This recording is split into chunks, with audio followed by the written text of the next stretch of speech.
let's talk about testing and, what are some of the differences between the tests that are out there? I know there's the PCR test, the Yeah. antigen test, and antibody test. I think that's some foreign terminology for most people. Can you go into detail on that? Yeah, it is kind of technical, and it really has to do with the technology, how the tests are developed, and what the tests are testing for. PCR testing is really the gold standard here, and that's the test. It's done with a nasal swab, typically nasal pharyngeal swab. Most people describe it as the brain tickle because it goes way back there. But that's a test that really tests for the genetic material of the COVID virus. Very accurate, highly sensitive, highly specific. So the chances of missing it are pretty low. The chances that it tests positive, but it's not actually COVID, is very, very low. So that's the gold standard. It's called PCR testing. That's basically what we've been using here in Pierre at the Avera Health System for the duration of this pandemic. Antigen testing or point of care antigen testing is a method that really tests for a protein that is on the COVID virus or the SARS-CoV-2 virus. It's actually very quick. The capabilities or the supplies to do that type of testing are becoming quite available. And so there's getting to be more and more of that being done. It's called point of care antigen testing. It's literally point of care. You find the results out like while you're right there. So it's literally a few minutes.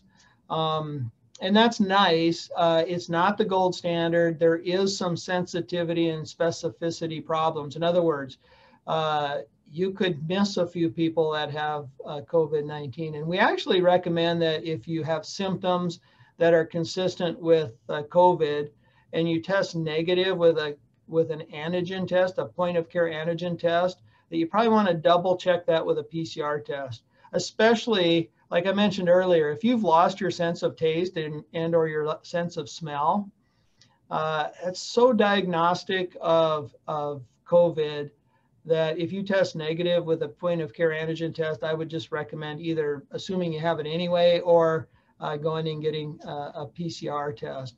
Now, I will say there's a point of care antigen test that's on the market now that's become available just in the last few weeks that is highly sensitive, highly specific. We've done a lot of testing in our health system, matching it with the PCR testing. It's really matched quite well. And so we've rolled that out just within the last couple of weeks. So you will see that become more used in our system. It is a point of care antigen test. It's called Lumera, and it seems to be very valid.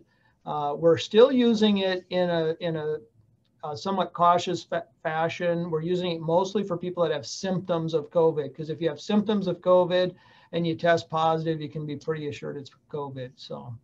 Now the antibody test, that's the third one you mentioned. That's a blood test, and that's testing to see if your body's developed an immune response to COVID. So it really isn't a test to see if you have COVID or if you're infected. It's a test to see if you've had COVID in the past. So you can go get a blood test. I think they just lowered the price on it. I think it's $50. You don't need a doctor's order to do it. You can just come to the lab, call, I think, and come in and get it.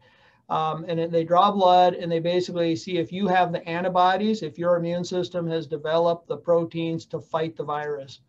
So it's helpful to know whether you've had it, right? The question I get on that test a lot is, well, what if I had it in January? I think I had it before it was even a big deal, right? Or February or March, right when we were first starting to hear about this virus. And I think that the questions that we don't know, and there's lots of questions we don't have answers to with this particular virus, but the question that we don't know is how long those antibodies remain in your bloodstream at a detectable level.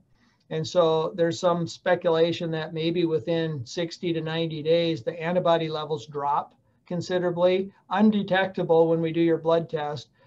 So I can't say for sure that if you have a negative antibody test that you may not have had COVID or been exposed to the virus many months ago. So I'm not sure how helpful that's going to be long term. Yeah, and that's interesting. So, we are segmenting this into several videos. So will you go over again what you need to do if you're feeling those symptoms and need to be Yeah. tested for COVID-19? Yeah, that's a good point. If you have symptoms that you're wondering, is this just a cold? Is it my allergies? Is this COVID?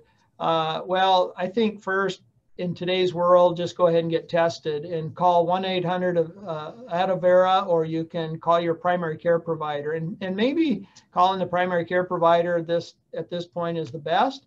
A lot of times they'll want to see you in the clinic. Make sure you don't have strep or influenza or some other infection, especially this time of year, because you hate to just go get a test, find out you don't have COVID, but find, you could have strep or you could have some other infection that needs to be treated. So I think at this point, it's probably best to go get evaluated, get tested, and probably the sooner the better. That's the other part of this that, years ago, even over the last several years, we've been telling people you can give it a little bit of time. Most colds and viruses will run their course, but this is one that the sooner we test you, maybe the better.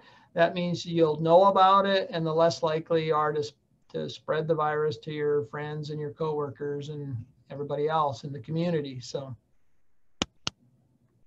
All right. And then, if you did get a test, how are those test results delivered typically? Or Yeah, through Avera? if you're doing that point of care testing that I just described, or it's a very quick turnaround, a lot of times you'll get your result before you leave or shortly thereafter. We do a lot of phone calls to people. The PCR test, which does take longer, we're trying to call people with those results.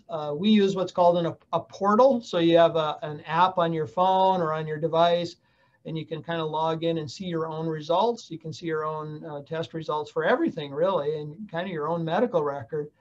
So we highly encourage people to enroll in the portal system so they can do that. Most health systems have that now. I know Sanford has a very nice portal. A lot of health systems do. So that's probably the best way, is to be able to look at your own records and your own results right away. But we do a lot of phone calls. Yeah, I know that portal is just really handy to communicate with your care provider and to check on those testing results. You get a notification and you can Yeah. find that out right away.